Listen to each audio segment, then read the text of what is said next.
So you've made your drawers. Now the question is, how do you put in the drawer slides? Stay tuned, we're going to show you how to do that.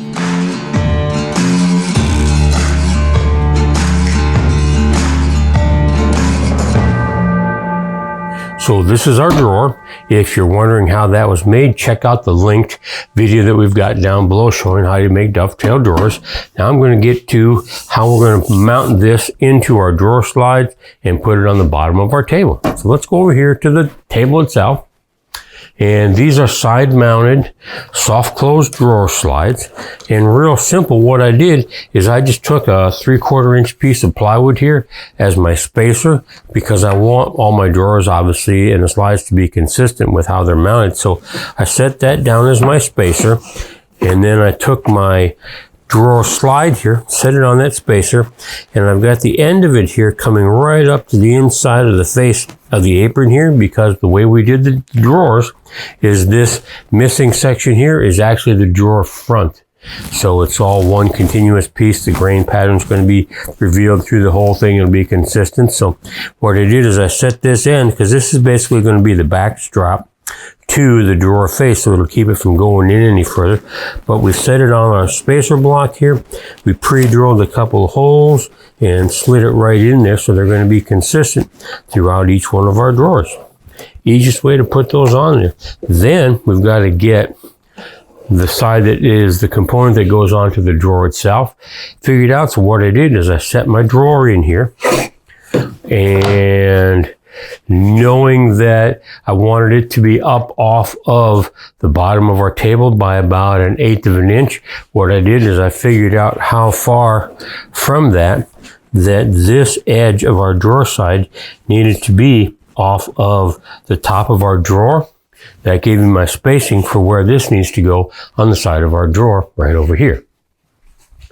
So what I've done there is I made another spacer, and I was able to put that down onto my bench just like this. Set that spacer in there, and I take this, and I got it on the wrong side, don't I? No, you're right. But no, we're right. You did this before you put the faces? I did this. Yeah, I did this before I put the face of the drawer on. So I've got my spacer here. I set it down on there, and then of course I had a spare piece on the front here, because I wanted the front of the drawer slide to come right up to the back of the drawer face. So I set that in place, and obviously I clamped this down with a clamp, and then I went in and just pre-drilled them, set them on there. And again, what this did is it took the bottom of my drawer and it elevated it about 1/8 of an inch off of the bottom of the table itself. So I've got margin between the bottom of my drawer and the bottom of my table. I set that in, I screwed it in place, and we can do the other side over here. We just literally put our spacer in there. And it looks flush while it's sitting on the table because it's not hung on the... Yeah, it's not hanging on it, and it's also upside down right now. Yeah, and it's upside down, and I've got the face of my drawer hanging out over the edge of my bench, so it's not to be interfering with that. So that sets in there like that. Let me step back over here and grab our slide that goes on there. We'll take that out real quick. Set that in there just like that. And then when I attach that, pre-drilled it and attached it. Here's a helpful little hint too. Get a magnet and put it into your screwdriver drawer in your tool chest, and then run that magnet up and down over your bits periodically, and it'll magnetize them and hold those in place. So it just makes it a ton easier to put those screws into place. Just like that's all there is to it. And of course everything is going to be parallel because my spacer is nice and straight, and my bench is nice and straight, and it's all supported by that spacer. And there we have our drawer slides installed. Let's go put this drawer right back in here. And these are pretty cool. This little channel fits right into the channel here. What are the different adjustments you have on here? Well, the adjustments are pretty minimal on these, fortunately. You can, and you see I put the front one up here. There's a slot that goes up and down. If I need to adjust that up on the slider a little bit, I can do that. And I can also do it on the back one here. So if I need to elevate this or change the elevation, I can. And that's about all it takes to really adjust them. And that's why you use the spacers, and you use them the same way on all of the drawers, because there shouldn't need to be any real adjustment to them. Lock that in place like that. And right there you've got our soft closed drawer. And that 1/8 of an inch of margin that we looked at earlier, wanting to have between the top, what will be the top of our drawer, and the bottom of our table here, we've got about, well, we've got a strong 1/8 in there, maybe 3/16 margin, and that's good. And then when it came time to mounting the actual drawer faces themselves, that was pretty easy. I just literally glued them. And what I did is I set those in place where I wanted it to be. Took my long F-clamps here and set them on there. And I set my margins side to side, both sides of my drawer face, so they're nice and consistent. And I set the drawer face itself right down on the base of my table, mostly because I wanted this junction here to be nice and flat.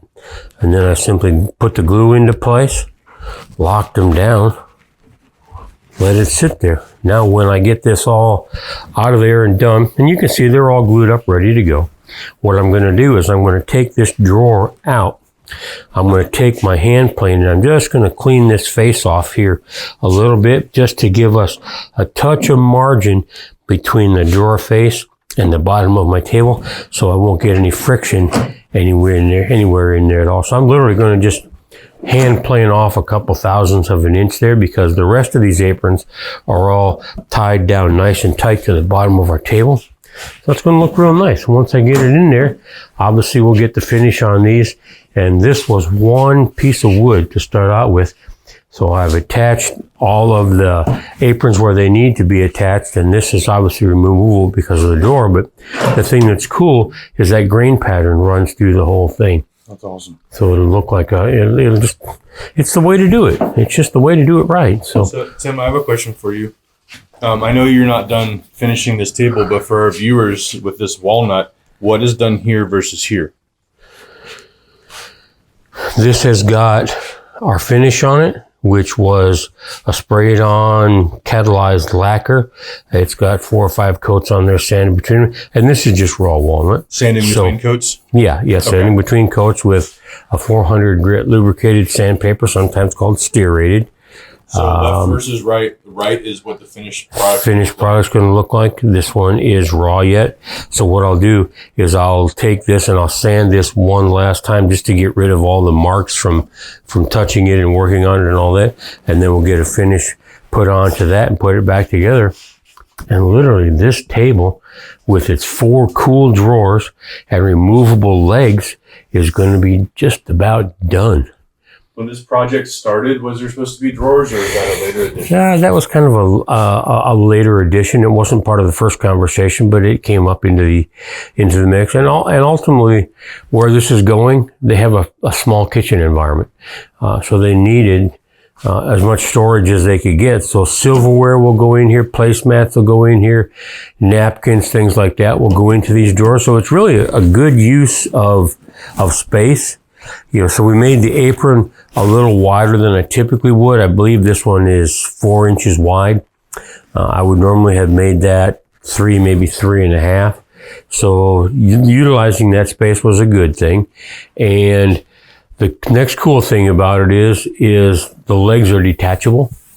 So people can take the legs off of it for moving. And ultimately this is going to be flat packed and shipped. This is going all the way to California, guys. It's going from one coast of our great country to the other. So to ease the packing and shipping process, I've made the legs, designed that attachment point to where the legs are removable, which is pretty cool. You literally take a ratchet set and knock these bolts out of there. There are threaded inserts into the legs and all that. Take them off, and this whole thing packs down to 5 inches tall. This is all one tree.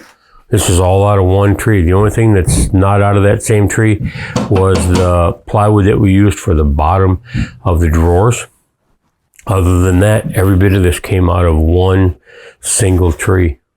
Which should be in the next 2 weeks or so. We can show everyone the final product. Final product, yeah. And then I'm probably going to make a couple benches to sit underneath it. Just because a neat table like this needs benches. Are we going to be able to make it out of the same wood as well? It will not come out of the same tree because literally we used every bit of walnut that we had to get this tree or get this table made out of that one tree. Every little bit of it, other than a few cut off scraps. If you looked at our total leftover walnut from that tree project, maybe, and the rest of it literally just cut off scraps, there might be 3 pieces this size left out of that tree.